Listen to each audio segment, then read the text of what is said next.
Right. Geography, புவியியல் ரொம்ப இன்ட்ரெஸ்டிங்கான சப்ஜெக்ட்டு. நம்ம ஏன் ஜாகிரஃபி பற்றி படிக்கணும்?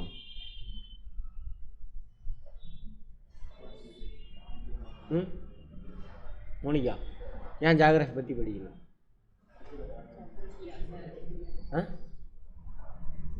தெரியல, பாடத்தில் வச்சுருக்கான் சார்ன்றீங்களா?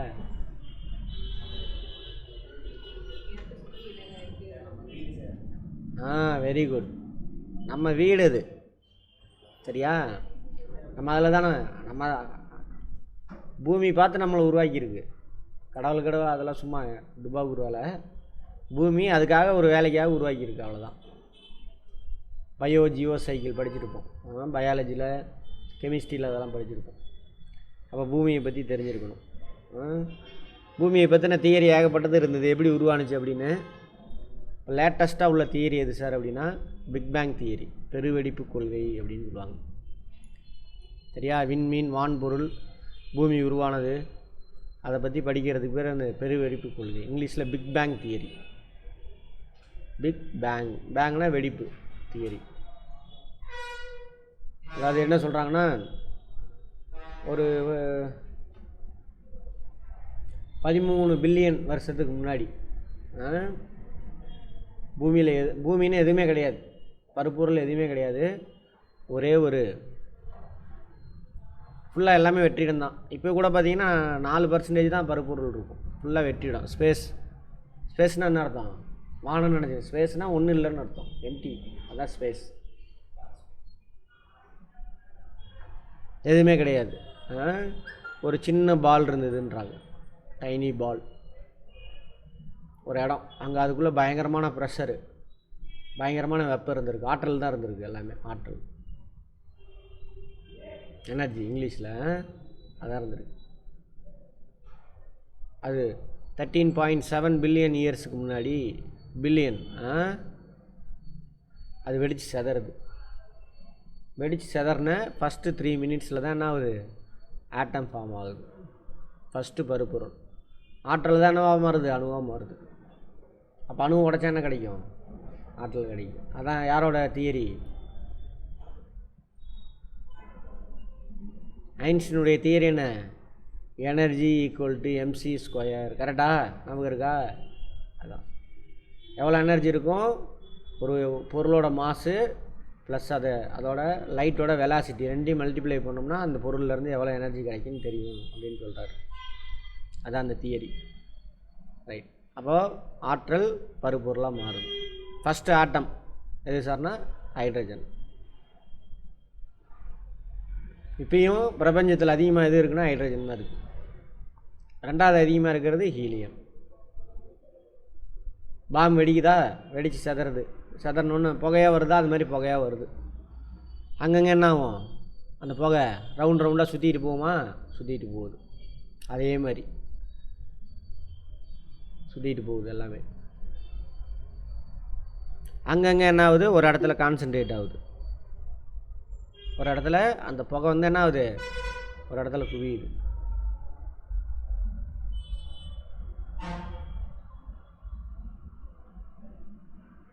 குமிஞ்சு இந்த ஹைட்ரஜன் அணுங்களாம் சேர்ந்து என்ன ஆகுது? ஒன்றோட ஒன்று மோதி கொலாய்டாகி என்ன ஆகுது? ஹீலியமாக மாறுது. அதான் அணுக்கரு இணைவு.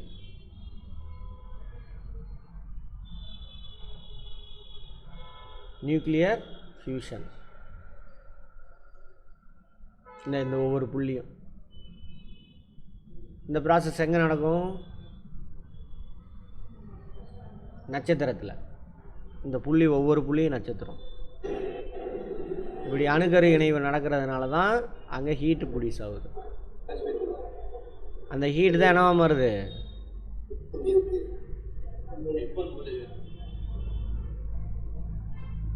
அந்த ஹீட்டு தான் என்ன ஆகுது? லைட்டாக மாதிரி நமக்கு வருது. சார் நட்சத்திரம் நீங்கள் நமக்கு சூரியன்லேருந்து தான் சார் வருது. சூரியன் என்னது? ஒரு நட்சத்திரம். சூரியனே ஒரு நட்சத்திரம் தான், ரைட். இது மாதிரி கோடிக்கணக்கு, இந்த கோடிக்கணக்கான நட்சத்திரம் சேர்ந்தது தான் இந்த இது. இங்கிலீஷில் இதுக்கு பேர் கேலக்ஸி. பழைய பேர் அண்டம். புது பேர் புத்தகத்தில் மாற்றிட்டானுங்க. விண்மீன் திரள் மண்டலம், விண்மீன் திரள் மண்டலம், பழைய பேர் அண்டம். இப்படி இது மாதிரி கோடிக்கணக்கான அண்டம் சேர்ந்தது தானே அது பிரபஞ்சம். ஃபிசிக்ஸு ஜியாகிரஃபியில் பார்த்துருப்போம். அதை விட பெருசு எதுவும் இல்லை. இங்கிலீஷில் வந்து யூனிவர்ஸ். யூனிவர்ஸ்னால் என்ன சார்? பிரபஞ்சம். டிரான்ஸ்லேஷன்லாம் நானே பண்ணிடுறேன். பிரபஞ்சம், பேரண்டம், எப்படி வேணாலும் சொல்லுவாங்க. இங்கிலீஷில் யூனிவர்ஸ். கோடிக்கணக்கான அண்டங்கள் சேர்ந்தது தான் அது பேரண்டம். அண்டம்னா என்ன? கோடிக்கணக்கான நட்சத்திரம் சேர்ந்தது.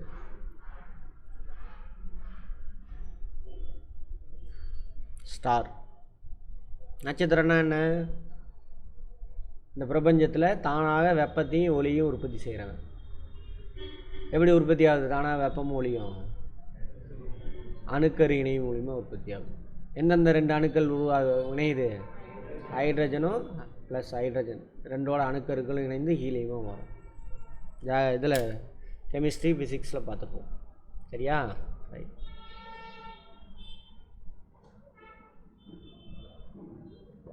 அங்கே உருவான அந்த வெப்பந்தான் எங்கே இருக்குது? நம்ம உடம்புல இப்போ இருக்குது. தலையாட்டுறது எல்லாத்துக்கும் என்ன வேணும்? ஆற்றல் வேணும். வெப்பம். எங்கே உருவான வெப்பம்? அது சூரியனில் உருவான வெப்பம். தமிழ்நாட்டு அரசியல் மாதிரியா? தானே, எங்கே சுற்றினாலும் அங்கே தான் போய் நிற்பானுங்க. அவன் ஆட்சியில் இருந்தாலும் சரி, இல்லாட்டியும் சரி. ரைட். சரி,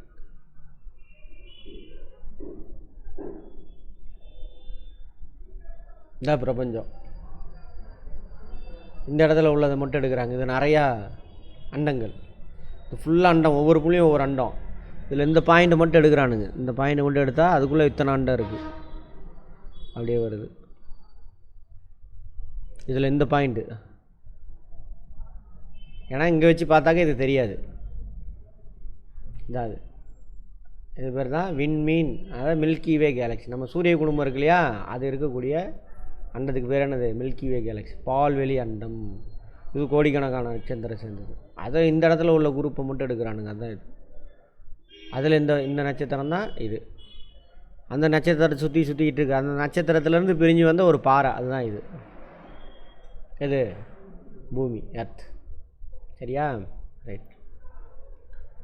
பால்வெளி விண்மீன் திரள் மண்டலம், பால்வெளி அண்டம், பால்வெளி விண்மீன் திரள் மண்டலம், மில்கி வே கேலக்ஸி.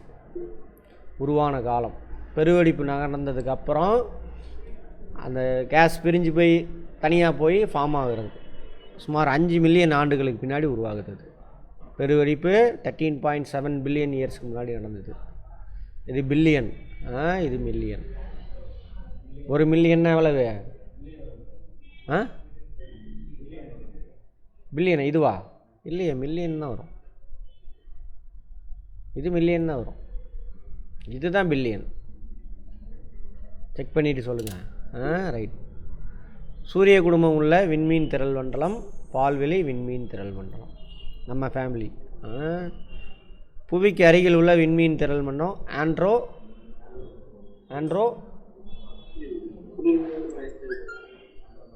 ஆண்ட்ரோமேடா விண்மீன் திரள் மண்டலம் அல்லது மற்றும் மெகலனிக் கிளவுட்ஸ். இந்த மாதிரி 2 இருக்காமா. நம்ம பால்வெளி விண்மீன் திரள் மண்டலத்துக்கு பக்கத்தில் இருக்கிறவங்க, அல்லது சூரிய குடும்பத்துக்கு பக்கத்தில் இருக்கிறது, அதாவது பூமிக்கு பக்கத்தில், எப்படி வேணாலும் சொல்லலாம்.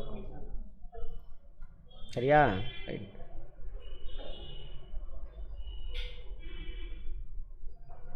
அடுத்தது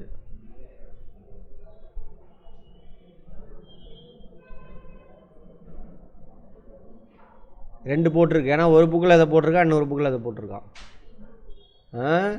பில்லியன் 13.7 பில்லியன் அல்லது 15 மில்லியன் முன்னாடி, அதுக்கு முன்னாடி நடந்தது. ஒளியோட வேகம் தெரியும் இல்லையா? அதில் ஒளியோட வேகம் 3 லட்சம் கிலோமீட்டர் பர் செகண்ட் அல்லது 3 × 10⁸ மீட்டர். ஃபிசிக்ஸ்லேயே பார்த்துருப்போம். 3 லட்சம் கிலோமீட்டர் பர் ஹவர். அல்லது இது இந்த ஒளி இல்லை, இந்த ஒளி வரணும். இந்த ஒளி அதோட வேகம் 330 மீட்டர் பெர் செகண்ட். அதனால தான் இடியும் மின்னலும் ஒரே செயல் தான். இடியும் மின்னலும் ஒரே செயல் தான். ஆனால் எது ஃபஸ்ட்டு நம்மளை வந்து சேரும்? மின்னல். ஏன்னா அது லைட்டு. இடி என்ன லேட்டாக தான் வரும். ரைட். அடுத்தது சூரிய குடும்பம் உருவானது 4.5 பில்லியன் ஆண்டு ஆகுது. புரியுதானு? பெருவெடிப்பு நடந்தது 13.7 பில்லியன் இயர்ஸுக்கு முன்னாடி. அதுலேருந்து பிரிஞ்சு வந்தது பால்வழி அண்டம். அதுலேருந்து தனியாக சூரியன்லேருந்து அது ஒரு பாறை குழம்பு. அங்கே தான் என்ன ஆகுது? ஹைட்ரஜன் இன்னமும் இணைவு நடந்து ஹீலியமாக மாறுது. ஹீட்டு ப்ரொடியூஸ் ஆகுது. பாறை குழம்பு கொதிச்சிக்கிட்டு இருக்குது. அதுலேருந்து வெளியில் வந்தது பாறை. இப்போ எக்ஸாம்பிள், இப்போ வெள்ளை பாகு கொதிச்சிக்கிட்டு இருக்குது. அடுப்பில் இருக்கிற வரைக்கும் பாகாக இருக்கும். வெளியில் தூக்கி தட்டில் வச்சுட்டா என்ன ஆயிரும்?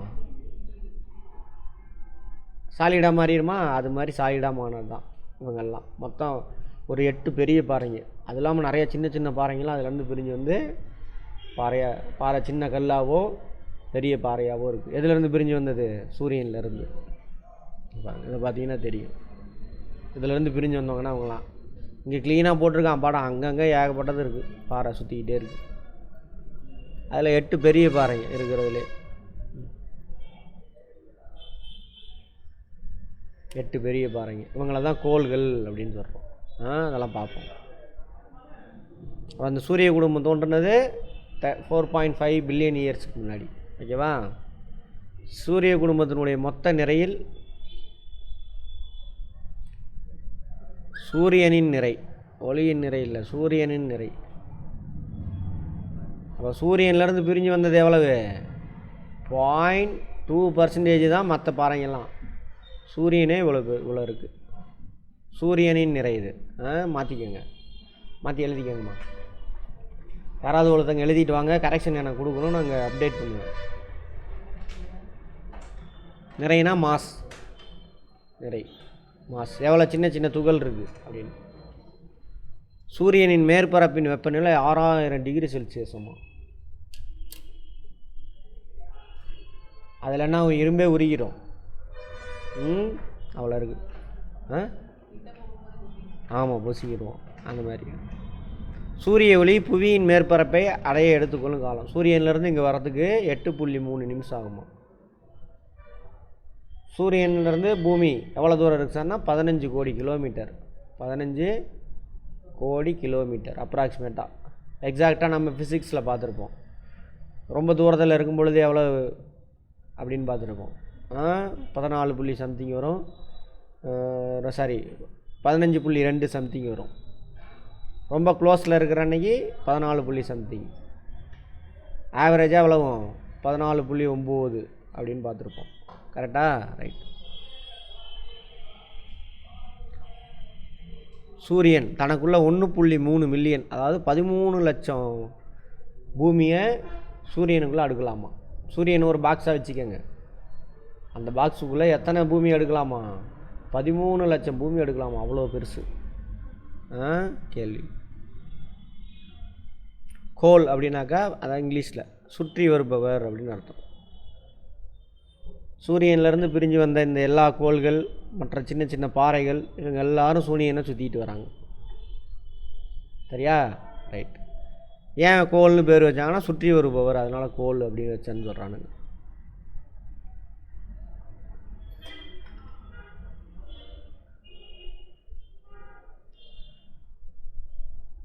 இவங்க எல்லாரும் இந்த சாம்பிராணி வாசம் தானே வருது. இவங்க எல்லாரும் சூரியனை எப்படி சார் சுற்றி வராங்க அப்படின்னா, சூரியன் எங்கன்னா நீள்வட்ட பாதையில் இப்படி சுற்றிட்டு வராங்க. Elliptical orbit. Elliptical orbit. எல்லாருமே எப்படி நீள்வட்ட பாதையில் சுற்றிட்டு வராங்க. அதாவது anticlockwise. Anticlockwise. கடிகாரத்தின் எதிர் திசை. கடிகாரத்தின் எதிர் திசையில் சுற்றிட்டு வராங்க. திசையில் சொன்னோம் அப்படின்னாக்கா, அதாவது சூரியனை சுற்றி வர்றது தன்னை தானே சுற்றுறது கிடையாது. திசையில் சொன்னோன்னா மேற்குலேருந்து கிழக்காக சுற்றி அப்படி.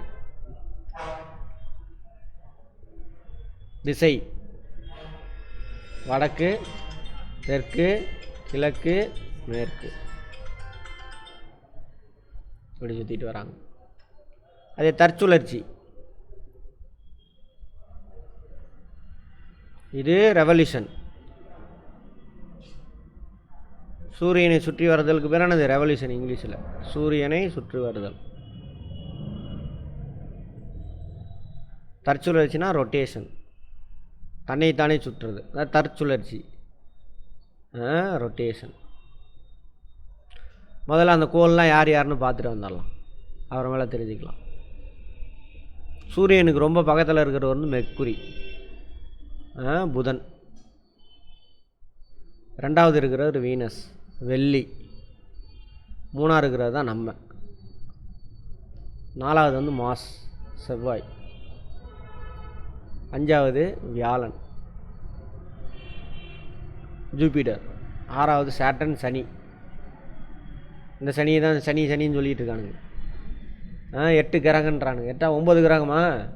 9 சூரியனும் சேர்த்திட்டான். சூரியன் கிரகமா? பழசை வச்சுக்கிட்டு இன்னும் பிடிச்சி ஆடிக்கிட்டு கிடக்குறானுங்க. நிலாவையும் சேர்த்திக்கிட்டானுங்க. அது துணைக்கோள், அது இங்கே இருக்குது நம்மளை சுற்றிட்டு வர்றது. நம்ம இவ்வளோ படிக்க வச்சுமே இன்னும் நம்ம அப்படியே தான் இருக்கிறோம். நம்ம பரவாயில்ல, இதெல்லாம் கண்டுபிடிச்ச யூரோப்பியன்ஸு ஓ காட் அப்படிதான் இருக்கிறோம். எங்கே போகிறது? சரி, ரைட். அடுத்து யுரேனஸ், அப்புறம் நெப்டியூன். மொத்தம் 8. 9 கோள்னால ப்ளூட்டோவை தூக்கிட்டாங்க. எனக்கு இங்கே பாருங்கள், நம்மளோட துணைக்கோள் சின்னது, நிலா அதோட சின்னதாக இருக்காது, அதனால் அதை தூக்கிட்டாங்க. அதில் வந்துட்டு டர்ஃப் பிளானட் அப்படிம்பாங்க, குள்ளக்கோள்கள் அப்படின்னு சொல்லுவாங்க. இந்த 8 பேர் எல்லாருமே நீள்வட்ட பாதையில் மேற்குலேருந்து கிழக்கு இப்படி தான் சுற்றிட்டு வராங்க. ஆன்டி கிளாக் வைஸில் சுற்றிட்டு வராங்க சூரியனை. அவங்கவுங்களுக்குன்னு ஒரு பாதை இருக்குது, அதில் அந்த ட்ராக்கில் அவங்க பாட்டில் சுற்றிட்டு இருப்பாங்க. சரியா? இப்போ தற்சுழற்சி. இதில் சூரியனுக்கு மிக பக்கத்தில் இருக்கிறது யார்? எர்த்தா? மெர்க்குரி, புதன். ஒரு வேகமாக சுற்றிட்டு வந்துடுவார். பொண்ணு கிடைச்சாலும் புதன் கிடைக்காதும்பாங்க. அது ஏன்னா டெய்லியும் இவரை பார்க்க முடியாது நம்மளால், வேகமாக சுற்றிட்டு வந்துடுவார், அதனால தான், வேறு ஒன்றும் கிடையாது. வெள்ளி அடுத்தது 2வது. நமக்கு ரொம்ப பக்கத்தில் இருக்கிறவர், ஓரளவுக்கு நம்ம சைஸ்லேயே இருப்பார். நம்மனா யார்? பூமி சைஸில். அதனால தான் வெள்ளியையும் வீனஸையும் எர்த்தையும் ட்வின் பிளானட்ஸ், இரட்டைக்கோள்கள் அப்படிம்பாங்க. ஒரு டெய்லியும் காலையில் நமக்கு தெரிவார். சாயந்தரம் சூரியன் மறைஞ்சவுடனே தெரியும், காலையில் சூரியன் வரத்துக்கு முன்னாடி தெரியும், விடிய காலையில் இவர். இன்னொன்று, இவங்க 2 பேருமே அப்படி தான் நமக்கு தெரிவாங்க. விடிய காலையில் சூரியன் வரதுக்கு முன்னாடி, அல்லது சாயந்தரம் சூரியன் மறைஞ்சவுடனே கொஞ்சம் நேரம் தான் தெரியும், அதுக்கப்புறம் தெரியாது இவங்க 2 பேரும். ஏன்னா சூரியனு பக்கத்தில் இருக்கனால. மற்றவங்களாம் சூரியனுக்கு எதிர் திசையில் இருக்காங்க, நமக்கும் சூரியனுக்கு எதிர் திசையில். அதெல்லாம் இவங்க நடுவில் நைட்டில் தெரிவாங்க. இவங்க எல்லோரும், இவங்க 2 பேரும் நைட்டில் தெரிய மாட்டாங்க. அதுமாதிரி ஒரு டெய்லியும் தெரிவார். யார்? வெள்ளி. அதனால தான் என்னது விடிவெள்ளி, மார்னிங் ஸ்டார். கேள்விப்பட்டிருக்கீங்களா? Lakshmikant morning star. டெய்லியும் தெரிவார், காலையில் சாயந்தரம். காலையில் சூரியன் வரதுக்கு கொஞ்சம் நேரத்துக்கு முன்னாடி தெரிவார், பளிச்சுன்னு பிரைட்டாக இருக்கும் பாருங்க. சரியா? எப்படி பிரைட்டாக இருப்பாங்க? கோள் வந்துட்டு தானாக வெப்பத்தை உற்பத்தி பண்ணுமா? அப்புறம் எப்படி பிரைட்டாக தெரியுறாங்க? சூரிய ஒளி போய் அதில் பட்டு ரிஃப்ளெக்ட் ஆகும், அதனால தான் நமக்கு தெரிவாங்க.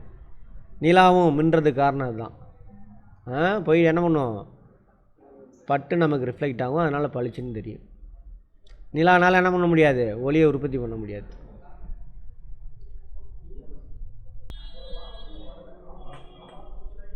இதில் ஃபஸ்ட்லேருந்து 2வது, கடைசியிலேருந்து 2வது. வீனஸும் யுரேனஸும், யூவி நாங்கள் வச்சுக்கோங்க. UV, Uranus, Venus. தமிழில் வெள்ளியும் யுரேனஸும். இவங்க 2 பேரை தவிர மற்றவங்க எல்லாமே மேற்குலேருந்து கிழக்கு நோக்கி சுற்றுவாங்க. இப்படி மேற்குலேருந்து கிழக்கு நோக்கி இப்படி சுற்றுவாங்க. தற்சுழற்சி சொல்கிறேன். சூரியனை சுற்றி வர்றது எல்லாமே ஒரே திசை தான். சரியா? தற்சுழற்சி மட்டும் இவங்க 2 பேரை தவிர மற்றவங்க எல்லாம் இப்படி. இவங்க 2 பேரையும் உருண்டு ஓடுற மாதிரி இருக்கும், ஒரு மாதிரி இருக்கும். சரியா? இப்படி தலைகளாக சுற்றுற மாதிரி இருக்கும். ஆமாம். அப்போ நம்ம பூமி அப்போ எப்படி சுத்தம்? மேற்குலேருந்து கிழக்கு நோக்கி, வெஸ்ட்டு டு ஈஸ்ட். அதனால தான் கிழக்குலேருந்து சூரியன் வர மாதிரி நமக்கு தெரியும். ஆமாவா? சூரியன் எந்த பக்கம் உதிக்குது? கிழக்கில் தானே. அந்த மாதிரி ரைட். தன்னை தானே சுற்றுறதுனால என்ன வரும்? இரவு பகல் வரும். பூமியில் எப்பயுமே பார்த்தீங்கன்னு வச்சுக்கோங்களேன், இதான் பூமியா ஒரு பார்ட்டு. இந்த பூமினா இந்த பக்கம் எப்பயுமே சூரியனுங்கிறதுனா ஒரு பார்ட்டு எப்பயுமே பகலாக இருக்கும். அதுக்கு ஆப்போசிட் பார்ட் என்னவாக இருக்கும்? டார்க்காக இருக்கும், இருட்டாக இருக்கும் எப்பயுமே. சரியா? பட் ஒரு இடத்துக்கு இருக்கு இல்லையா, பூமி சுற்றுறதுனால ஒரு இடம். இப்போ சேலமாக இந்த இடத்துல சேலம் இருக்குன்னா இங்கே வந்துட்டு சேலம் இது வரைக்கும் போகிற வரைக்கும் பகலாக இருக்கும் சேலத்துக்கு. இந்த பக்கம் கிராஸ் ஆகிடுச்சுன்னா என்ன ஆகும்? நைட் ஆகிடும். ஒரு இடத்துக்கு தான் பகல் இரவு வந்து போகும். பூமியில் எப்பயுமே ஒரு பாதி எப்படி இருக்கும்? பகலாகவும் இன்னொரு பாதி இரவாக இருக்கும். ரைட். இதெல்லாம் ஞாபகம் வச்சுக்கோங்க, நிறைய விஷயத்துக்கு பின்னாடி யூஸ்ஃபுல்லாக இருக்கும். ரைட்.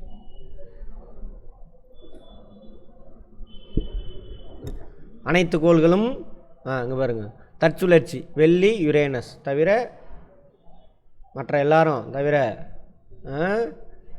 மற்ற அனைத்து கோள்களும் மேற்கிலிருந்து கிழக்காக சுழல்கிறது. மேற்கிலிருந்து தற்சுழற்சி, அதை சொல்கிறாங்க தற்சுழற்சி. தற்சுழற்சி இந்த போட்டிருக்கு, ரொட்டேஷன் இங்கிலீஷில்.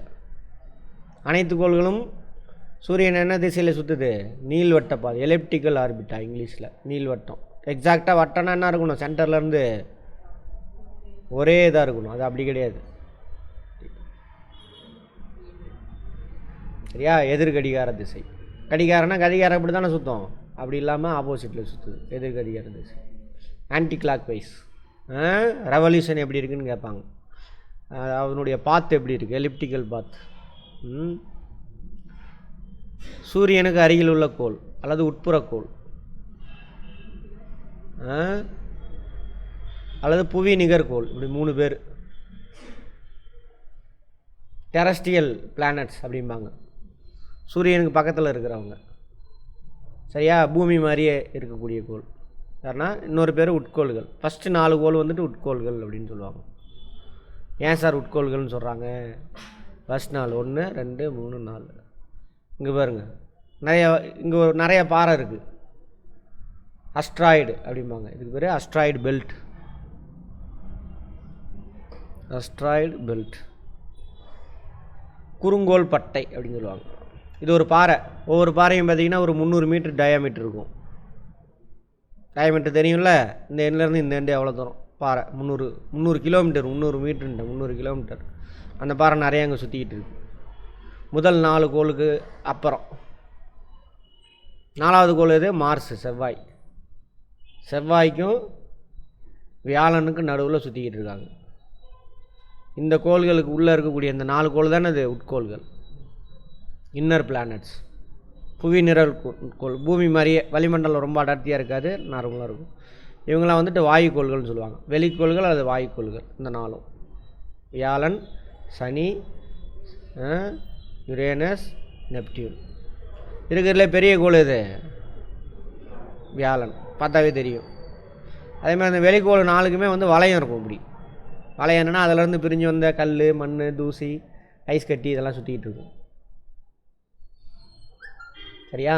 ரைட். எங்கெல்லாம் இதில் வெளிப்படையாக வளையம் தெரிகிறது சனியில் மட்டும் தெரியும், மற்றதில் தெரியாது. அதேமாரி இந்த எல்லா கோள்களையும் நம்ம வெறுங்கனால் பார்க்க முடியும். இது எல்லாத்தையும், இந்த 2ஐயும் வெறுங்கனால் பார்க்க முடியாது. பூமியிலேருந்து டெலஸ்கோப் வச்சு தான் பார்க்க முடியும். ஏன்னா அது ரொம்ப தூரத்தில் இருக்குது. அதேமாதிரி நம்ம பூமி இருக்கா, பூமிக்கு இந்த பக்கம் உள்ள கோள்களில் இரவில் வானத்தில் பார்க்கலாம். இவங்க 2 பேரை மட்டும் எப்போ பார்க்கலாம்? பகலில் பார்க்க முடியாது. சாயந்தரம் சூரியன் மறைஞ்ச உடனே அல்லது காலையில் சூரியன் உதிக்கிறதுக்கு முன்னாடி. இவரை டெய்லியும் பார்க்கலாம், இவரை என்னைக்காவது தான் பார்க்க முடியும். அதனால தான் பொண்ணு கிடைச்சாலும் புதன் கிடைக்காது அப்படிங்கிறது.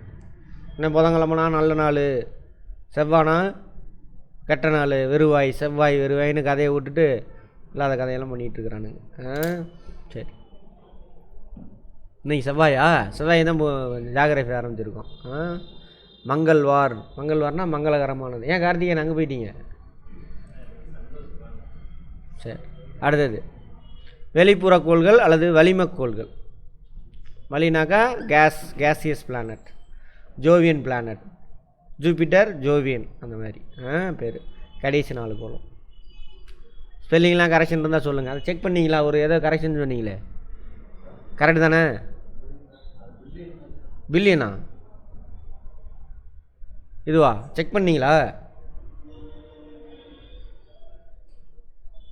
பில்லியனா?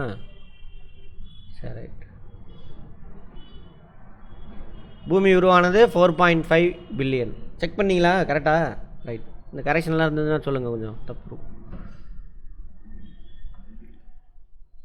செவ்வாய்க்கும் வியாழனுக்கு நடுவில் அந்த சொன்னாலே அஸ்ட்ராய்டு, சிறுகோள், பழைய பேரில் குறுங்கோள் அப்படின்னு சொல்லுவாங்க. குறுங்கோள் பட்டை. அந்த ஒவ்வொரு பாறையும் சிறுகோள், பார்க்குறதுக்கு பட்டையாக இருக்கா, அதனால் அதுக்கு பேர் சிறுங்கோள் பட்டை. கேட்பாங்க, எந்த 2 கோள்களுக்கு நடுவில் சிறுகோள்கள் இருக்குது, சிறுகோள் பட்டை இருக்குதுன்னு கேட்பாங்க.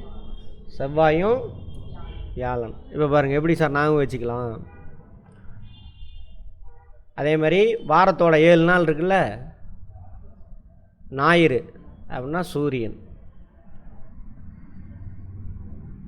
திங்கள் அப்படின்னா நிலா. நிலாவுக்கு இன்னொரு பேர் என்னது? திங்கள். தமிழில் கேட்பாங்க. இவங்க 2 பேரும் தான் வானத்தில் பெருசாக தெரிகிறவங்க. நிலாங்கிறது துணைக்கோள், சேட்டலைட். கோளை சுற்றிட்டு கோளுக்கு துணையாக இருக்கிறனால அதுக்கு பேர் துணைக்கோள். இங்கிலீஷில் சேட்டலைட், நேச்சுரல் சேட்டலைட், துணைக்கோள். பாஸ் ஆகிறோம் இல்லை 2வது தெரிஞ்சிருக்கணும். நம்ம பூமியில் வாழ்கிறோம், இதெல்லாம் தெரிஞ்சிருக்கணும். பாஸ் ஆகிறதுக்காக படிக்காதீங்க, இதெல்லாம் தெரிஞ்சுக்கிறதுக்காக. அதுதான் படிப்பு. தெரிஞ்சிங்கன்னா ஈஸியாக பாஸ் ஆகிரும். சேட்டலைட்.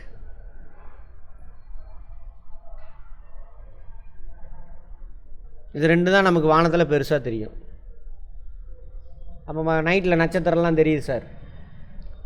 பிளிங்க் ஆனால் தான் நட்சத்திரம். பிளிங்க் ஆகாமல் பிரைட்டாக இருந்தாக்க இந்த கோள்களாக இருக்கும்.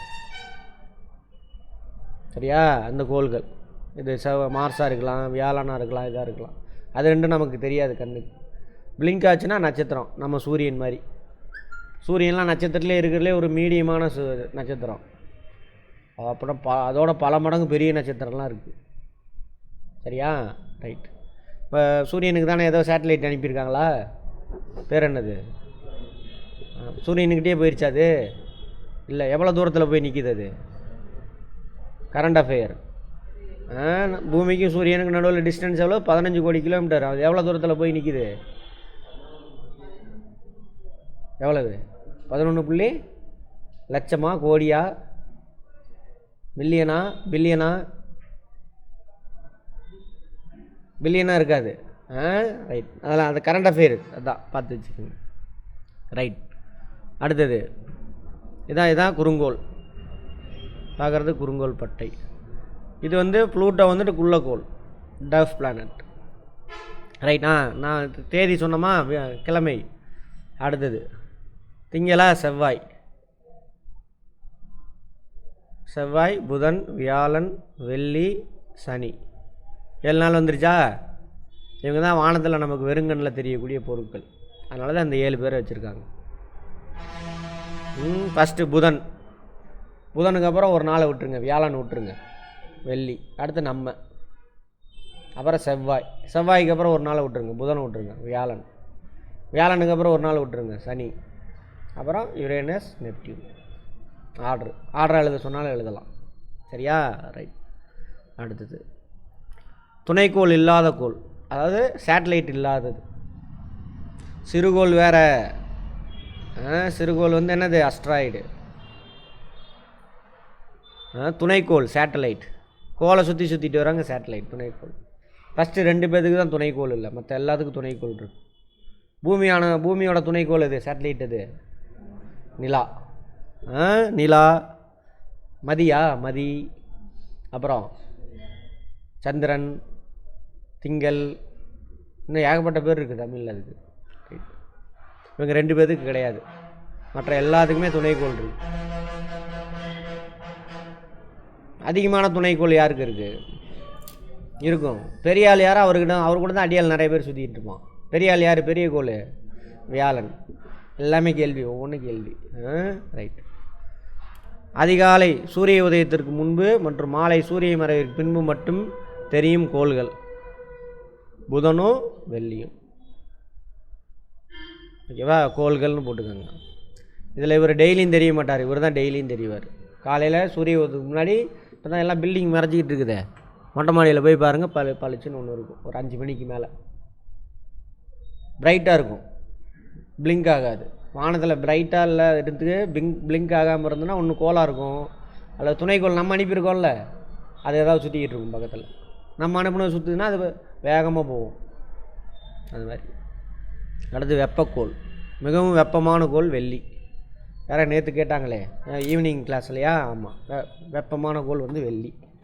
ஏன் சார்னா அதோட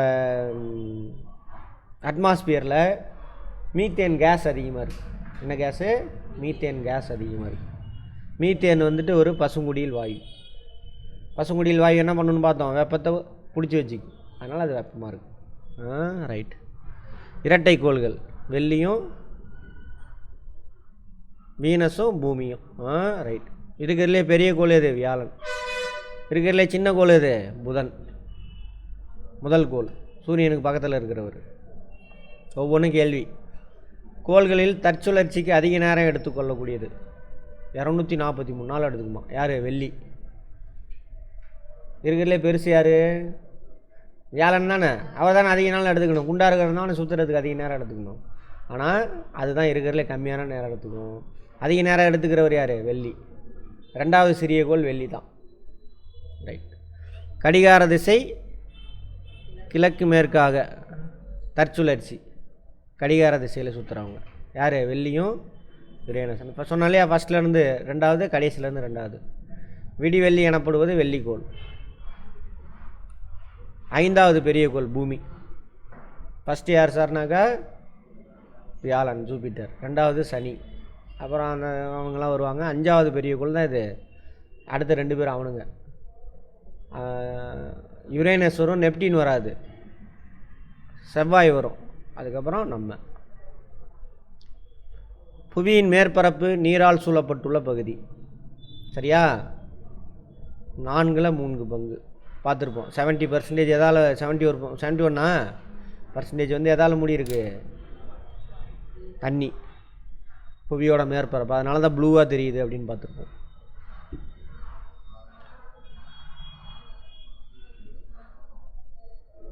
துருவ விட்டம். துருவ விட்டம்னா புரியுதா? துருவனா இது சார் பூமியில் இப்படி இருக்கா குளோபு, இந்த பாயிண்ட் இந்த பாயிண்ட், இது வழியாக ஒரு கற்பனையாக ஒரு கோடு போட்டுக்காங்க, அதான் அச்சு, ஆக்சிஸ். இதை மையமாக வச்சு தான் சுற்றுது, இப்படி சுற்றுது. ஆன்டி கிளாக் வைஸ் தானே, மேற்குலேருந்து கிழக்கு, அல்லது ஆன்டி கிளாக் வைஸ், எப்படி வேணாலும் சொல்லலாம். அச்சு கேட்பாங்க எந்த எப்படி தற்சுழற்சி எப்படி இருக்குது அப்படின்னு. இந்த குச்சி வரக்கூடிய எந்த பாயிண்ட்டுக்கு பேர் தான் என்னது? வட துருவம். ஆங்கிலத்தில் நார்த் போல். இது வந்து தென் துருவம். இந்த பாயிண்ட் சவுத் போல்.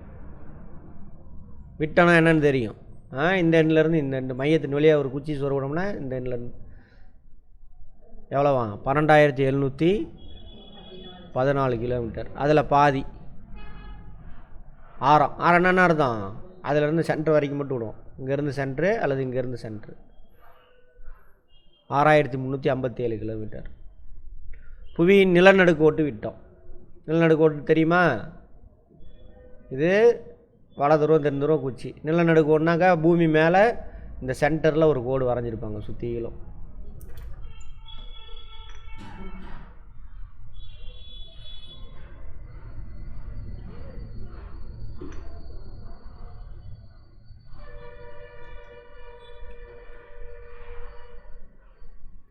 படுகடையாக வரைஞ்சிருந்தாங்க அப்படின்னா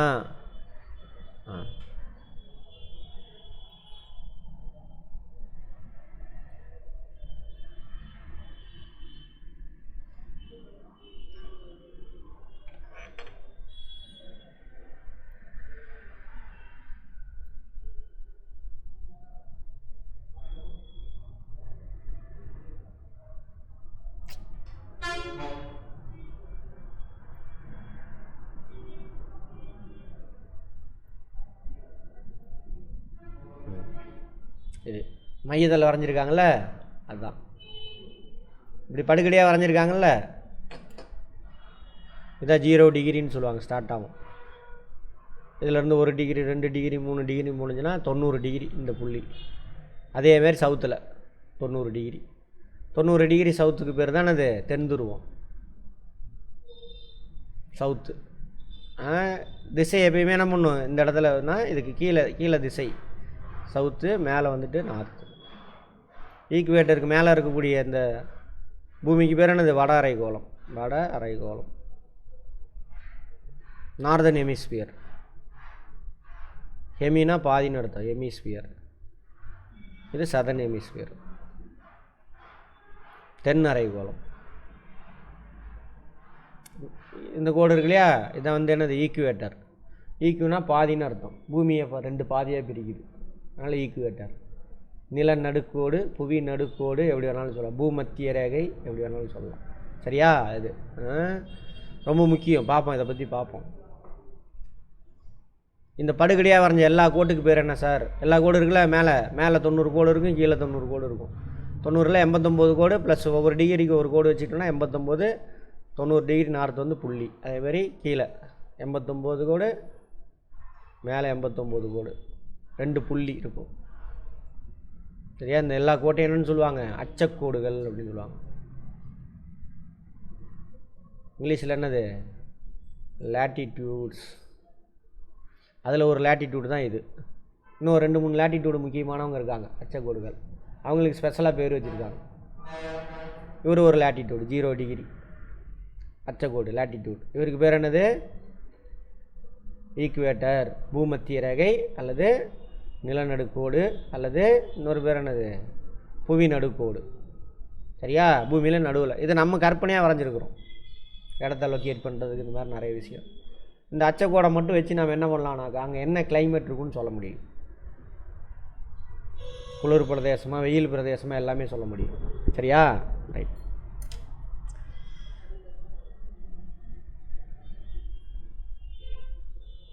அந்த அச்சக்கோட்டில் இப்படி சென்டரில் குச்சி விட்டு பார்க்குறோம், எவ்வளோ லென்த் இருக்குன்னு பார்க்குறோம். பார்த்தா எவ்வளவு? 12756. அதனால தான் என்ன ஆகுது, பூமியில் நிலநடுக்கு கோட்டுக்கு பக்கத்தில் குண்டாக இருக்கும், துருவ பகுதியில் எப்படி இருக்கும்? தட்டையாக இருக்கும். பாருங்கள், லென்த்து பாருங்கள், 12714 தான். அது எவ்வளவு? 12756. அதனால தான் பூமத்திய ரேகை பக்கத்தில் ஜியோட மதிப்பு கம்மி. ஜினா அந்த ஜி இல்லை, கிராவிட்டி. அதாவது என்ன மதிப்பு? இது அக்சலரேஷன் டியூ டு கிராவிட்டி. அதோட மதிப்பு கம்மி. அதனால தான் எல்லா ராக்கெட் லான்ச்சிங் சென்டரும் எங்கே இருக்கும்? இந்த இடத்துல இருக்கும். ஈக்குவேட்டர் அது பக்கத்தில் இருக்கும். சரியா? ரைட். இங்கேருந்து போக போக போக கருவடாக இருக்குது. துருவத்தை நோக்கி போக போக என்ன ஆகுது? கருவடாக இருக்குது. அப்போது ரேடியஸ் குறைஞ்சிக்கிட்டே போகும். துருவ பகுதியில் இருக்கிறதுலே ரேடியஸ் கம்மி, அங்கே ஜியோட மதிப்பு பூமியில் அதிகம் அப்படின்னு இதில் பார்த்துருப்போம். இதில் ஃபிசிக்ஸில் நமக்கு இருக்கா? அதனால தான் 45 டிகிரி அச்சக்கோட்டில் இருக்கிறத எவ்வளவு? எவ்வளவு ஜியோட மதிப்பு? 9.81 மீட்டர்/செகண்ட் ஸ்கொயர். நமக்கு இருக்கா? இந்த 45 டிகிரியில் இந்த இடத்துல எடுத்துக்கிட்டாங்க. 45 டிகிரியில் என்னவோ அதை எடுத்துக்கிட்டாங்க. நல்லா புரிஞ்சுக்கணும். ஆமாம், லக்ஷ்மிகாந்த். ஆமாம், யூபிஎஸ்சி பொறுத்த வரைக்கும் இந்த கான்செப்டுவலாக தான் இருக்கும், ஃபேக்ட்டுக்கு முக்கியத்துவம் இருக்காது. பூமி சூரியனுக்கு இடையே உள்ள தொலைவு 150 மில்லியன். ஒரு ஸ்தானம் தள்ளி புள்ளி வச்சா என்ன ஆகும்? கோடியாக மாறிடும். 15 கோடி கிலோமீட்டர் அப்ராக்சிமேட்டாக. செந்நிறக்கோள் அப்படின்னு சொல்கிறது செவ்வாய். ஏன்னா அதில் வந்து இரும்பு ஆக்சைடு அதிகமாக இருக்காமா. செம்மண் இருக்குல்ல, அது இரும்பு ஆக்சைடு அதிகமாக இருக்கிறனால அந்த சிவப்பு மண்ணாக இருக்குது. அது மாதிரி அந்த செவ்வாய்க்கோளில் இரும்பு ஆக்சைடு அதிகமாக இருக்குது, ஃபெரஸ் ஆக்சைடு இங்கிலீஷில். அதனால் அது செந்நிறக்கோள். இரண்டாம் சிறிய கோள் செவ்வாய். ரெண்டாவது சிறிய கோள் செவ்வாயா? முதல் சிறிய கோள் எது? புதன், மெர்க்குரி. அடுத்தது செவ்வாய் சிறப்பு நிறமாக தோன்ற காரணம் அது மேற்பரப்பில் இரும்பு ஆக்சைடு அதிகமாக இருக்குது. செவ்வாயோட துணைக்கோள் 2 இருக்குது. செவ்வாய்க்கு 2 பேர் இருக்காங்க, போபஸ் டீமஸ். போபஸ் டீமஸ் செவ்வாய். நிலா மற்றும் வெள்ளி கோளுக்கு அடுத்து பிரகாசமாக விண்ணில் தெரியும் கோள் வியாழன். இந்த லாவா வரும், லாவை மாற்றிக்கங்க. கோள் நிலா சூரியனை விட்டாங்க, அதெல்லாம் இது துணைக்கோள் பிரகாசமாக தெரியும். அதுக்கப்புறம் வெள்ளி நல்லா பிரகாசமாக தெரியும். அதை விட்டால் வியாழன் தான் இருக்கிறதுலே பிரகாசம். ஏன்னா அவர் தான் யார்? பெரிய கோள். வியாழன் வளிமண்டலத்தில், வியாழனோட வளிமண்டலம், வளிமண்டலம்னா இங்கிலீஷில் அட்மாஸ்பியர். அட்மாஸ்பியர்னா என்னென்னு தெரியுமா? என்ன, நம்ம பூமி மேலேயும் அட்மாஸ்பியர் இருக்குது, அதுக்குள்ளே தான் நம்ம மாட்டிக்கிட்டு இருக்கோம். அதாவது கேஸ் மெட்டீரியல், பூமியிலேருந்து வெளியில் போனால் கேஸ், அது பூமியோட கிராவிட்டினால பூமியை சுற்றியே இருக்குது, அதுக்குள்ளே தான் நம்ம மாட்டிக்கிட்டு இருக்கோம். அந்த கேஸ்லேருந்து ஆக்சிஜன் எடுத்துக்கிறோம். அங்கே தான் என்ன இருக்குது? H2O மாலிகுல் நீராவி இருக்குது, நைட்ரஜன் இருக்குது, இன்னும் ஏகப்பட்ட கேஸ் இருக்குது.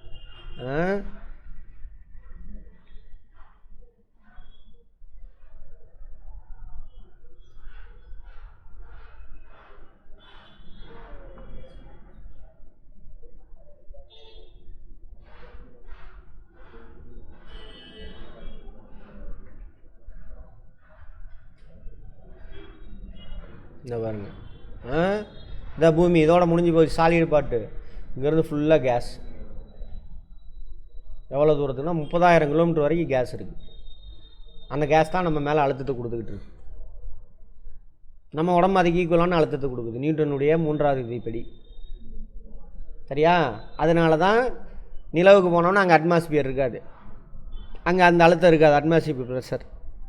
நம்ம உடம்பு மட்டும் அந்த அழுத்தத்தை கொடுத்ததுன்னா உடம்பு என்ன வெடிச்சிடும். அதனால தான் நிலவுக்கு போனால் என்ன பண்ணணும்? ஸ்பெஷல் ட்ரெஸ் போட்டணும். இங்கே அட்மாஸ்பியர் நம்ம உடம்புக்கு என்ன அழுத்தத்தை கொடுக்குதோ அந்த அழுத்தத்தை கொடுக்கும் மாதிரி ஒரு ட்ரெஸ் போட்டுட்டு போவாங்க, புஃப்னு. சரியா? ரைட். இதோட முடிஞ்சது பூமி. இந்த அட்மாஸ்பியர் தான் என்ன ஆகுது? நீர் ஆவியாகி மேலே போகும், அதுவும் அட்மாஸ்பியர் தான். திரும்ப என்ன ஆகும்? சாலிடாகி கீழே விழுகும். அதானது மழைப்பொழிவு, ப்ரிசிபிட்டேஷன் இங்கிலீஷில். ரைட். வளிமண்டலத்தில் அதிகம் காணப்படும் வாயு வியாழனோட வளிமண்டலத்தில். நம்ம பூமியோட வளிமண்டலத்தில் யார் அதிகமாக இருக்கா? நைட்ரஜனும் ஆக்சிஜனும். இவங்க தான் 99% இருப்பாங்க, பார்த்துருப்போம். பார்த்துக்குங்க. ஹைட்ரஜன், ஹீலியம் எங்கே? வியாழனில். சூரியனில் அதிகமாக என்ன இருக்குது? ஹைட்ரஜன், ஹீலியம் தான். இந்த ஹைட்ரஜன்லாம் தீர்ந்து போச்சுன்னா சூரியன் ஆஃப் ஆயிரும். ரைட். அதிக துணைக்கோளை கொண்டது வியாழன். அவர் தானே பெரியவர் வியாழன்.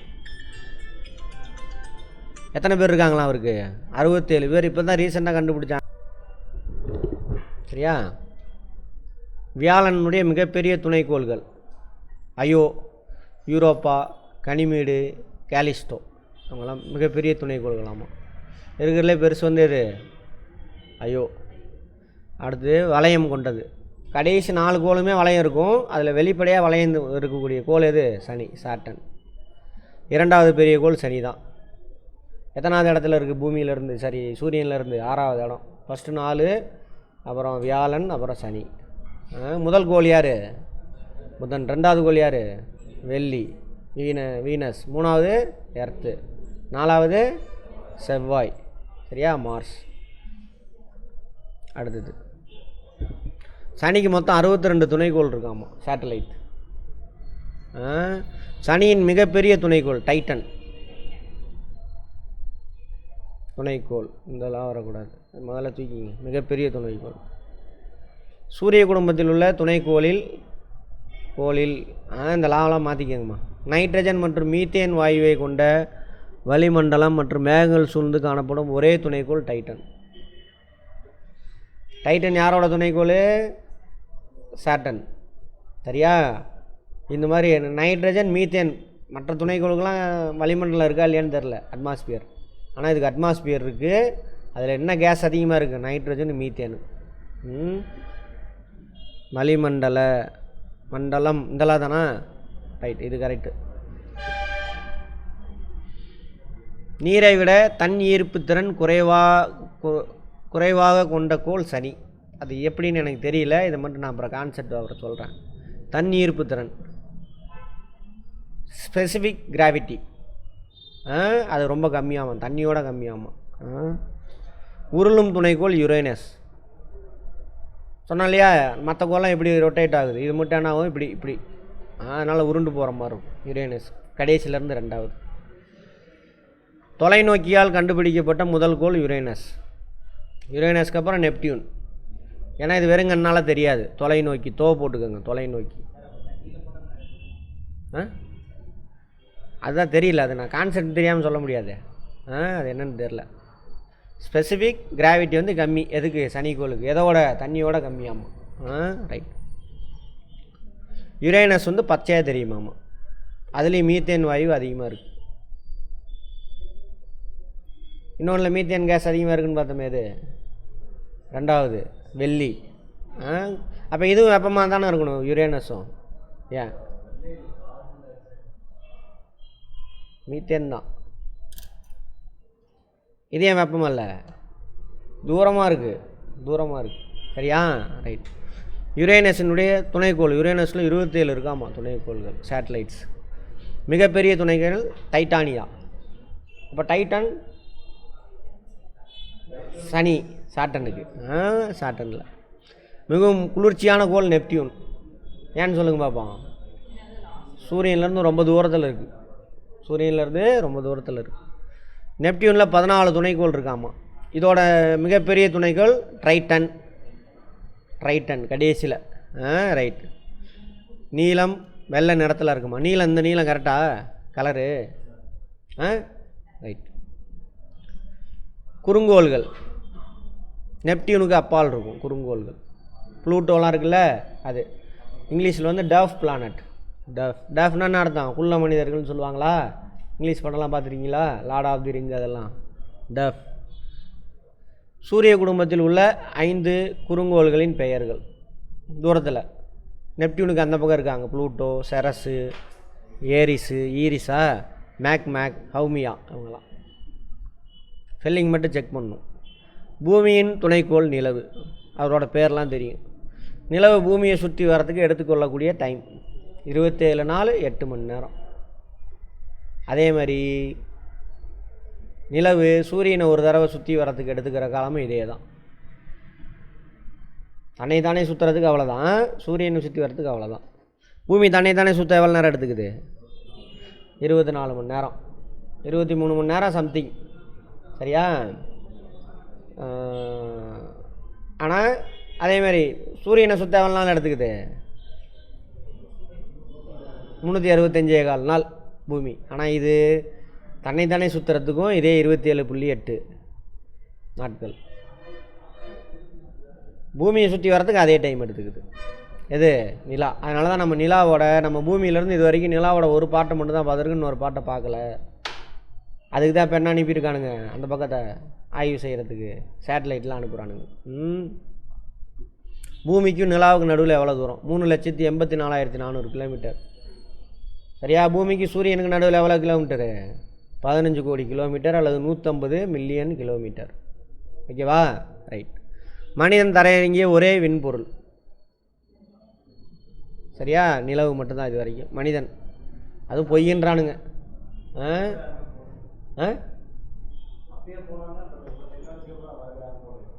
அதுவே பொய்யின்றாங்க. யுஎஸ்எஸ்ஆருக்கும் யுஎஸ்ஏக்கும் போட்டி. அதில் நான் போய் இறக்கணுன்னா போயிட்டு வந்தேன், யாருமே அதுக்கப்புறம் என்ன ஆனானுங்கன்னு தெரில. நீல் ஆம்ஸ்டாங்கில் ஒரு 3 பேர் போயிருப்பாங்க, யாருமே இல்லை. அதில் நாம் எப்போதும் நிலவின் ஒரே பக்கத்தை மட்டும் பார்க்கிறோம். காரணம், நிலவு தற்சுழற்சிக்கும் பூமியை சுற்றுவதற்கும் ஒரே நேரத்தை எடுத்துக்கொள்வதால். இப்போ தானே பார்த்தோம். சிறுகோள் மண்டலம், அதான் அஸ்ட்ராய்டு பெல்ட் சொன்னோம் இல்லையா, அது சிறுகோள் மண்டலம். அஸ்ட்ராய்டு பழைய இதில் வந்து குறுங்கோள்னு இருப்பாங்க, இதில் சிறுகோள்னு போட்டிருக்கான். Asteroid belt. எந்த 2 கோளுக்கு நடுவில் இருக்குது? செவ்வாய்க்கும் வியாழனுக்கும் நடுவில். செவ்வாய் மற்றும் வியாழனுக்கு நடுவே. புவிக்கு அருகில் 78 ஆண்டுக்கு ஒரு முறை வரக்கூடிய வால் விண்மீன். வால் விண்மீன்னா கோமெட் இங்கிலீஷில். ஹேலி. ஹேலி. அது என்ன சார் வால் விண்மீன்? வால் முளைக்குமா சார் அப்படின்னா அப்படி கிடையாது. இதான் சூரியன், இதை நம்ம பூமின்னு வச்சுக்கோங்க. இது ரொம்ப தூரம், இது ஒரு பாறை ஆக்சுவலாக. அந்த பாறையை சுற்றிலாம் ஐஸ் கட்டி இருக்கும். ஸோ ரொம்ப தூரம் போய் சுற்றிட்டு வரும். அப்போ ரொம்ப நாள் எடுத்துக்கும். அப்போ 76 ஆண்டுக்கு ஒரு தடவை தான் நான் அங்கே வரும். அந்த பாறை சூரியன் பக்கத்தில் வரும்பொழுது அந்த பாறை மேலே ஐஸ் கட்டி இருக்குல்ல, அது உரியன்னா அவன் பறக்க ஆரம்பிக்கும். அதில் பட்டு நமக்கு என்ன தெரியும்? இது தலை மாதிரியும் அது வால் மாதிரியும் தெரியும். அதனால் வால் விண்மீன். அவ்வளோதான். அது ஒரு பாறை. சூரியன்லேருந்து பிரிஞ்சு போனால் தான். அதை ஏமாற்றி சாமியாருங்க என்ன பண்ணுறது? வால் நட்சத்திரம் வந்துடுச்சு, சூரிய கிரகணம் வந்துடுச்சு அப்படின்னு ஏமாற்றி ராஜாக்களையும் இவனுக்கு கொள்ளையடிக்கிறது. எல்லா நாட்டு சாமியாரும் அதே கதை தான். ரைட். சாமியார்னா ஏமாத்துறான்னு அர்த்தம் ஒருத்தனை. ரைட். புவியின் அச்சு 23 டிகிரி சாய்வாக இருக்கும். அச்சு பார்த்தோம் இல்லையா? இப்படி நேராக இருக்காது. அச்சுன்னா என்னது? அதை மையமாக வச்சு தான் சுற்றுதுன்னு பார்த்தோம். இந்த மையமாக வச்சு தான் இப்படி சுற்றுது. இந்த அச்சு எப்படி இருக்குது? 23 டிகிரி சாய்வாக இருக்குது. அப்போ 66 டிகிரி ஆங்கிள். இப்படி இல்லாமல் எப்படி இருக்குது? இப்படி இருக்குது. அதனால தான் எல்லா இடத்துலையும் பூமி எப்படி வச்சுருப்பாங்க? சாய்வாக வச்சுருப்பாங்க. இங்கேருந்து பூமியவே காணும் இருக்கா? ரைட். அதுக்கு பேர் இங்கிலீஷில் குளோப். மாதிரி புவி, அதுக்கு பேர் என்னது? குளோப்.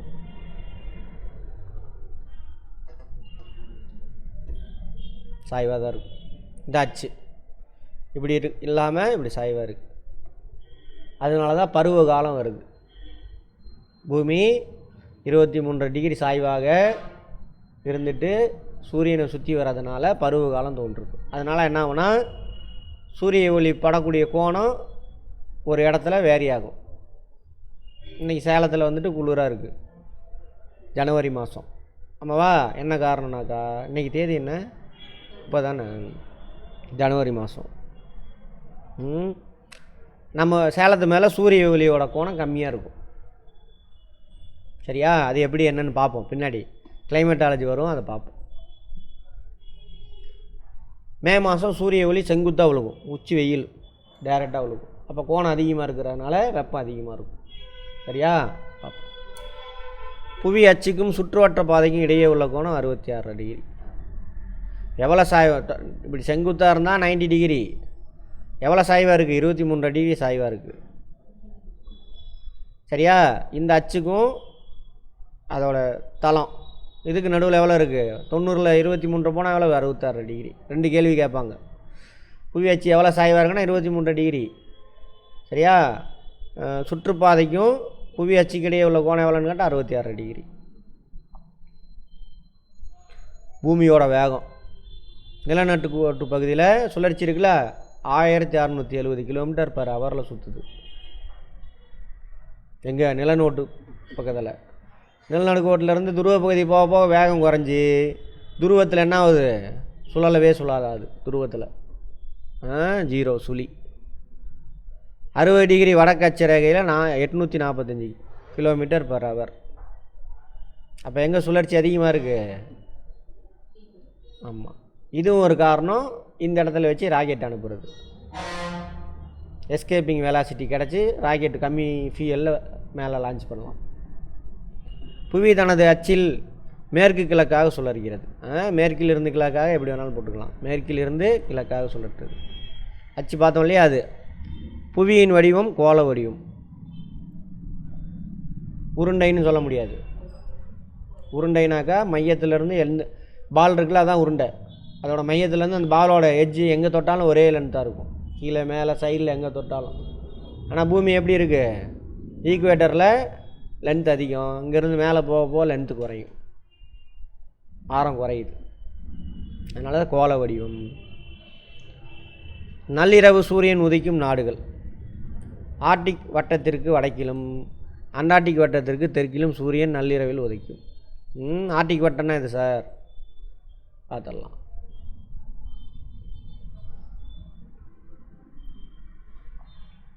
இங்கே இருக்குல்ல குளோப் எடுத்துகிட்டு வந்தோம்ல, சரி அதை விட்டுருங்க. இந்த பாருங்கள் 66 டிகிரி வடக்கு, இதுதான் ஆர்டிக் வட்டம். ஆர்டிக் வட்டத்தோட நம்பர் என்ன? 66 டிகிரி வடக்கு. அதுக்குள்ளே ஆர்டிக் வட்டம், ஆர்டிக் பெருங்கடல் இருக்கும்.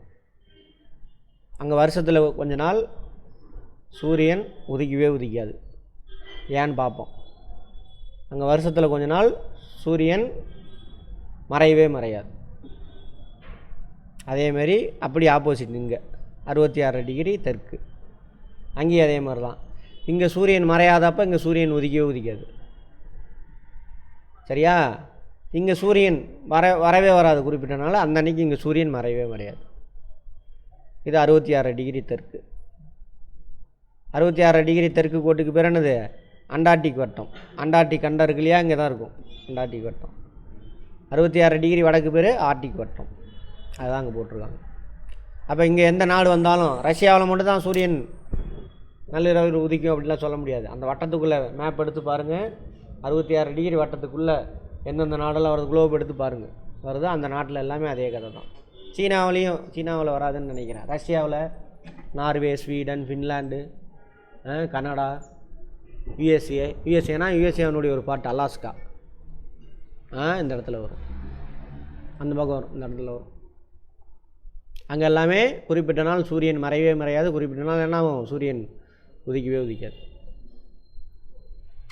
புவியில் பகல் பகுதியும் இரவு பகுதியும் பிரிக்கும் வட்டம் ஒளிர் வட்டம். சொன்னா இல்லையா, பூமியில் ஒரு பார்ட் எப்பயுமே பகலாக இருக்கும், இந்த நிலா சூரியன், இது பூமி. இந்த பார்ட் எப்பயுமே பகலாகவே இருக்கும், இந்த பார்ட் இரவாகவே இருக்கும். இங்கே ஒரு கோடு மாதிரி இருக்கும், அதுக்கு பேர் தானே அது ஒளிர்வு வட்டம், இலுமினேஷன் லைன் அப்படின்னு சொல்லுவாங்க. இலுமினேஷன் லைன், இலுமினேஷன் அப்படின்னாக்கா ஒளிர் ஊட்டப்பட்ட அப்படின்னு அர்த்தம்.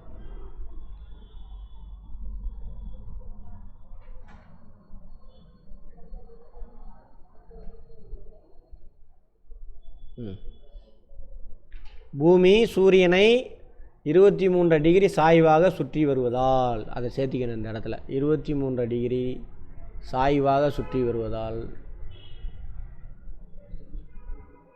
மார்ச் 21லேருந்து செப்டம்பர் 23 வரைக்கும் 6 மாத காலம் வட அரைக்கோளத்தில் கோடை காலம். அரைக்கோளம், வட அரைக்கோளம், கோலத்தில் கோடை காலம்னு போட்டுக்க. அங்கே வட அரைக்கோளத்தில் கோடை காலமாக இருந்தால், கோடை காலம்னா சம்மர், இங்கே கோடை காலமாக இருக்கும் பொழுது தென் அரைக்கோளத்தில் வின்டராக இருக்கும், குளிர்காலமாக இருக்கும். அப்படியே உல்ட்டா, இங்கே கோடை காலமாக இருக்கும் பொழுது, இப்போது ஆஸ்திரேலியாவெலாம் கோடை காலம். தென் அரைக்கோளத்தில் எந்தெந்த நாடு இருக்குதுன்னு போய் பாருங்கள், போய் பார்க்கணும்.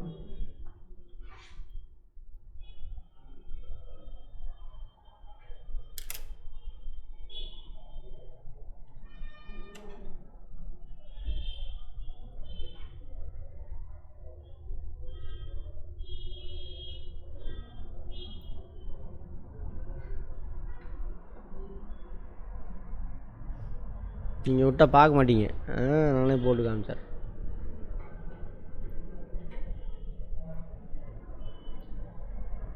சரியா?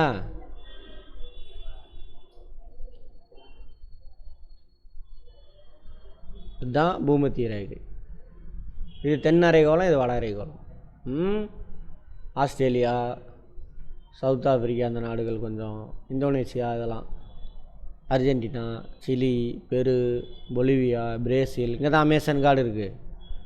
உலகத்தில் பசுமை மாறா காடுகள், எவர்கிரீன் ஃபாரஸ்ட்லாம் இங்கே தான் இருக்கும், வேறு எங்கேயுமே கிடையாது. இங்கே ஆப்பிரிக்காவில், இங்கே, அப்புறம் இங்கே நம்ம ஊரில் கொஞ்சம் மேற்கு தொடர்ச்சி மலையில் பசுமை மாறா காடு, அதை பற்றி பார்ப்போம்.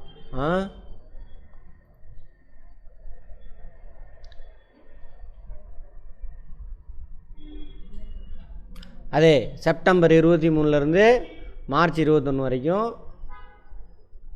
வட கோலத்தில் குளிர்காலம். குளிராக இருக்கா? நம்ம தமிழ்நாடு எங்கே இருக்குது? இந்தியா வட கோலத்தில் தான் இருக்குது. இங்கே தான் இருக்கோம். நம்ம இந்த இடத்துல தான் உட்காந்துருக்கீங்க. குளிர்காலம் மார்ச் 21 வரைக்குமே. இப்போ பிப்ரவரி வரப்போகுது. ரைட். ஏன் அப்படின்னு பார்ப்போம்.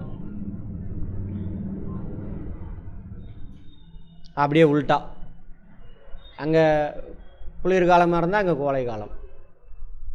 வட கோலத்தில் கோடை காலமாக இருந்தால் தென்னை கோலத்தில் குளிர்காலம். அப்படி அவ்வளோதான். சூரிய அண்மை மிக அருகில் இருக்கிற நாள் ஜனவரி 4. பெரிஜி அப்படிம்பாங்க. பெரிஜினா சூரியனுக்கு மிக பக்கத்தில் பூமி வர்றது. சரியா? கேளுங்க. என்னது அது? என்னத்தை சொல்கிறது? வட கோலத்தில் கோடை காலம்னா தென் கோலத்தில் குளிர்காலம். அவ்வளோதான். இப்போ வட கோலம் மார்ச் வந்துருச்சா? நம்ம இதையே கம்பேர் பண்ணிக்கோங்க. நம்ம வட கோலத்தில் இருக்கிறோம். மார்ச்லேருந்து வெயில் ஆரம்பிச்சிடும். மார்ச், ஏப்ரல், மே, ஜூன். மேப்லையா? அதில் என்ன வேணும்? வட கோலத்தில் கோடை காலம் அப்படின்னா அந்த டைமில் எங்கன்னா இருக்கும்? குளிர்காலமாக இருக்கும். இங்கே கோடை காலம் என்ன? மார்ச் 21 செப்டம்பர் 23 வரைக்கும். அப்படியே உல்ட்டா, இங்கே குளிர்காலமாக இருந்தால் இங்கே கோடை காலம். இங்கே குளிர்காலம் எப்போ? செப்டம்பர் 23 மார்ச் 20 வரைக்கும். இங்கே குளிர்காலம்னா இங்கே கோடை காலம். அப்படியே மாற்றி சொல்லிக்கணும். அவ்வளோதான். ஓகேவா? என்ன வேணுமா? அதெல்லாம் பார்ப்போம். சும்மா லைட்டாக அப்போ தான் இருந்தாலும் வீடியோ பாருங்கள் ஒரு தடவை. அப்புறம் திரும்ப வரும். அதெல்லாமே திரும்ப வரும். பார்ப்போம். கிளைமேட்டாலஜி வரும். அப்போ நான் சொல்கிறேன். அதேமாரி சூரிய சேய்மை, சூரியன்லேருந்து ரொம்ப தூரத்தில் இருக்கிறது. அப்போஜி அந்த நாளைக்கு பேர் அப்கெலியன். இது வந்து பெரிகெலியன். அந்த மாதிரி ஜூலை 6. ஆனால் பாருங்கள், ஜனவரி 6 குளிர் நமக்கு. சூரியன் பக்கத்தில் இருந்தாக்கா அப்போ வெயில் அதிகமாக இருக்கணும்ல. ஆனால் அப்போ குளிர். அப்போ பக்கத்தில் இருக்கிறதா தூரமாக இருக்கிறதா அதை வச்சு முடிவு பண்ணுறதில்ல கிளைமேட்டை. வேறு காரணம் இருக்குது. என்னென்னு பார்ப்போம். அதுமாதிரி பூமியில் பகல் இரவு சமமான நாட்கள். பகல் இரவும் பூமி முழுவதும் பகல் 12 மணி நேரம், இரவு 12 மணி நேரமாக இருக்கும்.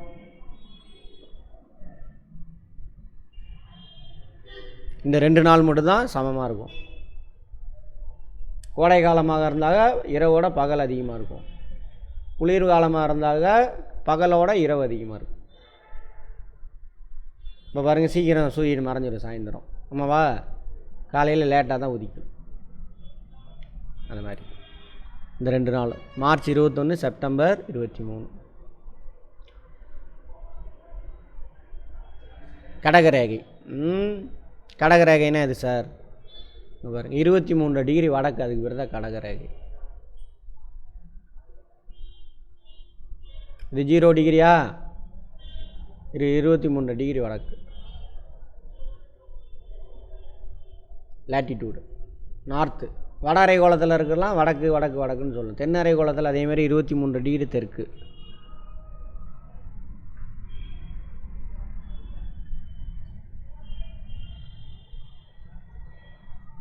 இவரை தான் மகர ரேகை அப்படின்னு சொல்லுவாங்க. மகர ரேகை அப்படின்னா டிராபிக் ஆஃப் கேப்ரிகான்.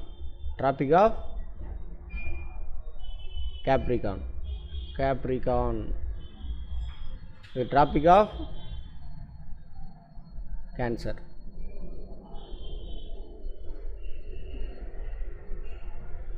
இந்த அன்னைக்கு சூரிய ஒளி செங்குத்தாக எப்போ விழுகும் சார் அப்படின்னா ஜூன் 21. அதுமாதிரி இங்கே எப்போ சார் 90 டிகிரியில் செங்குத்தாக விழுகும் அப்படின்னா செப்டம்பர் 21. புரிஞ்சுதா? செப்டம்பர் மாதம் இங்கே வந்து என்னது, சாரி செப்டம்பர் 21. இது ஜூன் 21. இதுலேருந்து 6 மாதம் போட்டுக்கோங்க. டிசம்பர் 21 இதுலேருந்து 6 மாதம்.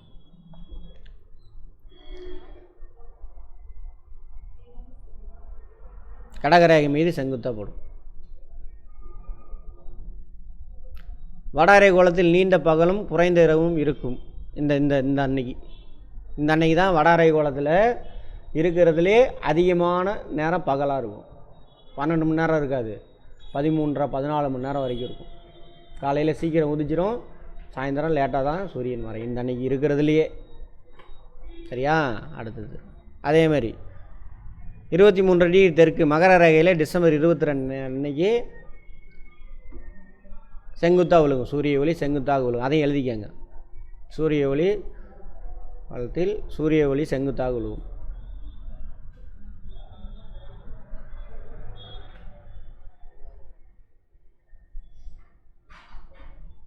இந்த அன்னைக்கு தென்னரை கோலத்தில் பகல் இருக்கிறதுலே அதிகமாகவும் இருக்கிறதுலே கம்மியான இரவாக வரும் இந்த அன்னைக்கு.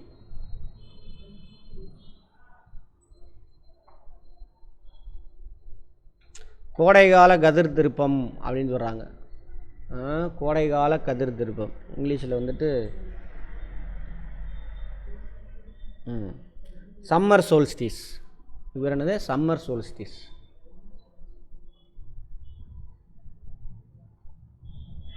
Summer solstice June 21. Winter solstice வந்துட்டு டிசம்பர் 22 வின்டர்.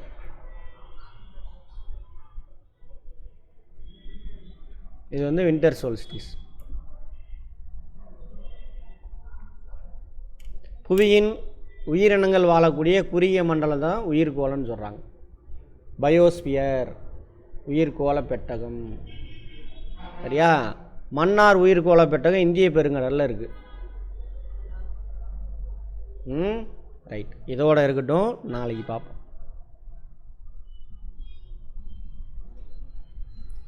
பயோடைவர்சிட்டி ரிசர்வ் உயிர்கோள பெட்டகம்னா. சரியா? எத்தனை பேஜ் பார்த்துருக்கோம்?